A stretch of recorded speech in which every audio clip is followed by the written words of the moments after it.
you begin to look at yourself, you've got to redefine yourself. Who are you right now? And who must you become in order to create what you want?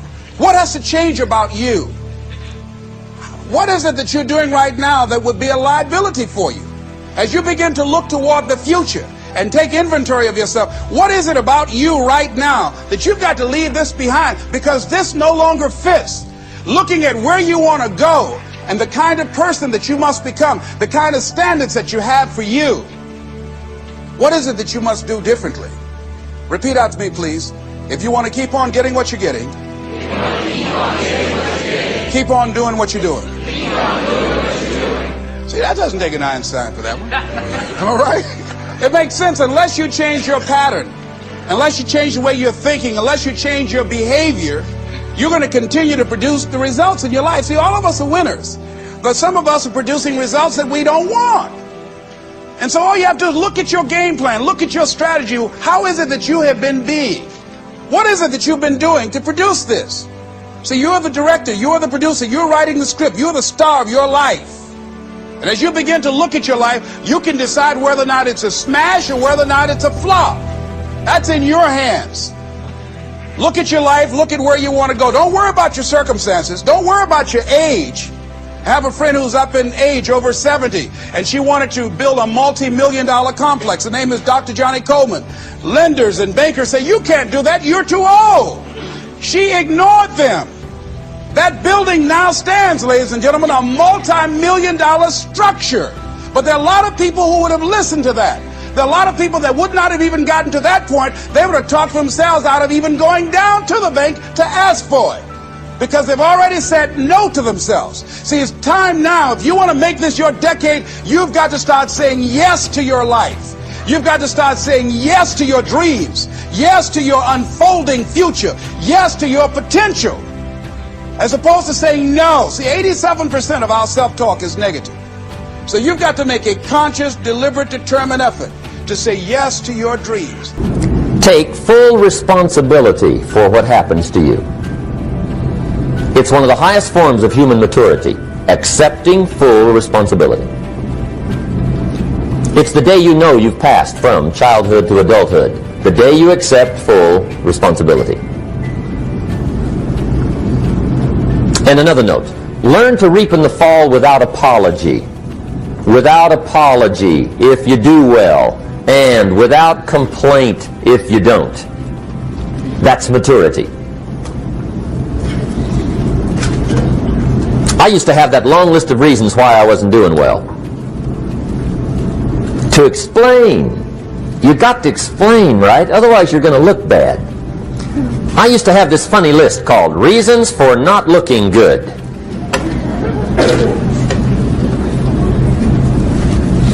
I used to blame the government. I mean, you can believe that or not. It was at the top of my list. I had a lecture second to none. The government. That was on my list. I used to blame taxes. Look what you got left after they take everything. And they expect you to do well. That was on my list there.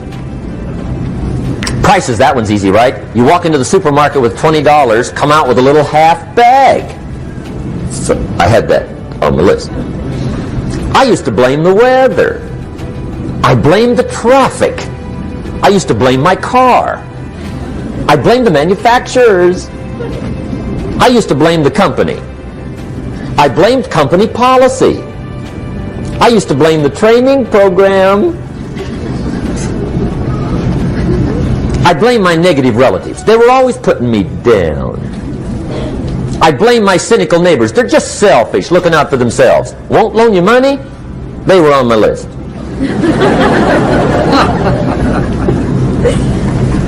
I used to blame the economy. I blamed the community. That's a pretty good list for not doing well, isn't it? I thought it was good. I'll never forget one day, Mr. Schoaf was very kind, but he was also very blunt. And this was no exception. And I'm glad he was blunt. There's a lot of things I'd have missed if he hadn't have been blunt. One day, with sort of a curious look on his face, he said, Jim, just out of curiosity, tell me, how come you haven't done well up until now? Excellent question. I thought, well, so I won't look too bad, I'll go through my list. And this list I just gave you, I put that on him. And he was very patient. He let me go through the whole thing, the government, the weather. I went through this whole thing. When I finished, he looked my list over very carefully. He said, Mr. Rohn, big problem with your list. You ain't on it. How brilliant.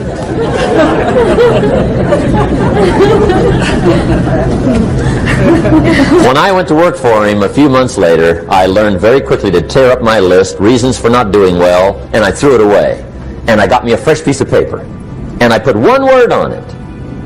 Me.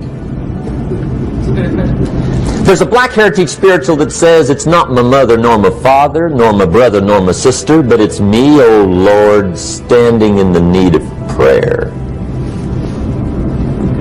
See, I used to blame everything outside. And then let me give you a little philosophy that helped turn my life around. For your notes, here it is. It's not what happens that determines the quality or the quantity of your life. It's not what happens. And the reason is because what happens to about everybody. No different. The sun went down on all of us last night. A common event, a happening. And I found out that the same things can happen to two different people. One gets rich and one stays poor. Why is that? It's because it's not what happens, but rather it's what you do that changes everything. So that's a key phrase. It's not what happens, it's what you do. What happens is about the same. You might put that in parentheses here. Same. What people do, that's what's different. Anything can happen, right? Everything can happen. I've heard all the stories. I've been one of the stories. Hey, we could all tell stories all night long, right? Happenings. Anything can happen. Have you heard of Murphy's Laws? Anybody here heard of Murphy's Laws? Okay, most of you have. Murph had these laws. One of them was, if anything can go wrong, it will. That's one of Murphy's Laws.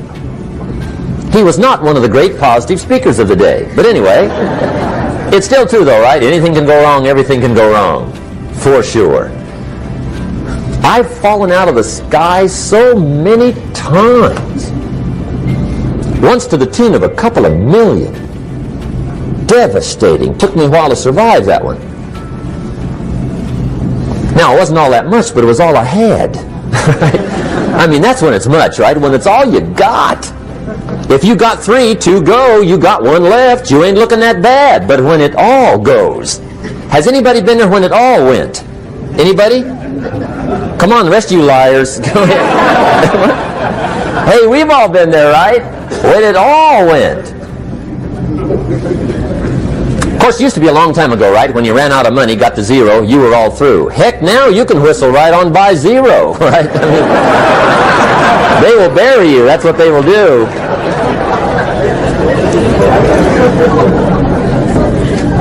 But see, those are the happenings, right? Everything can happen. Anything can happen.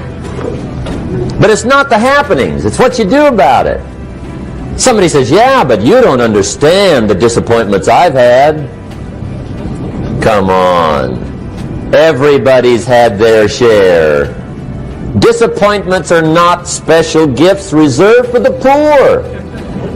Everybody has them. The difference is what you do about them. It's not the weather. I used to blame the weather, and I discovered it rains on the rich. So see, that won't help. 2 men wake up one morning, there's a rainstorm on. One of them looks out his window, sees the rainstorm, and he says, wow, what a storm. With weather like this, they can't expect you to go out and make sales. He stays home. Same morning, the other guy looks out his window, sees the same storm, says, wow, what a storm. But he says, you know what, with weather like this, what a great day to go out and make sales. Most everybody will probably be home. Especially the salesman.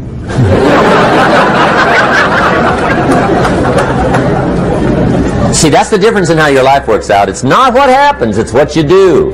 So here's one of the key questions of the evening. Starting tomorrow, what are you going to do that'll make a change in your life's direction? Good question. What are you going to do starting tomorrow that'll make a difference? Now see, if you don't do something starting tomorrow that'll make a difference, guess what? It's gonna be the same. And see, that way you can guess what the next 5 years are going to be like. Look at the last 5.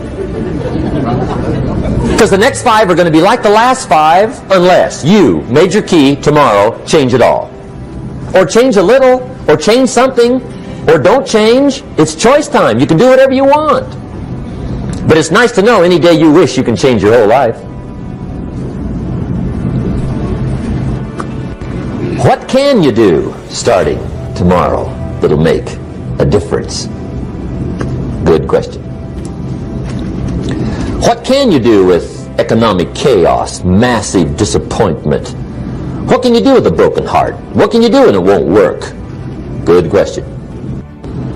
So if I had a word with you tonight, one-on-one, just you and me, I think my personal advice to you would be, this year, 1981, reach down inside of you and come up with some more of those remarkable human gifts.